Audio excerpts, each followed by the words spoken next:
মসজিদে নববী আল্লাহর ঘর, আমাদের এই পশ্চিম সিংড়ার মসজিদ আল্লাহর ঘর। তো ওখানে 50 রাকাত নামাজের সওয়াব হয় 1 রাকাত।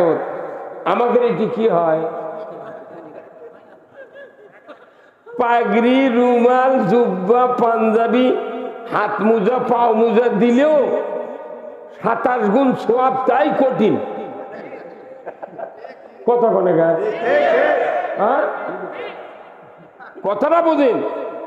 হাত মোজা, পাও মোজা, আবার এরই মধ্যে 10 আনা মুসল্লি যায় বিড়ি খোর, ওর কেউ তো জুম্মার দেওয়াই নিষেধ।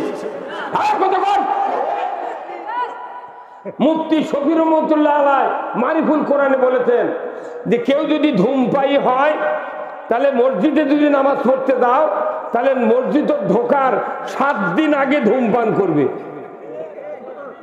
তাহলে এই 7 দিন আগে ধূমপান করলাম, পরে আর করা যাবে না, দেওয়ার মধ্যে তো আবার আরেক 7 দিন আসবি।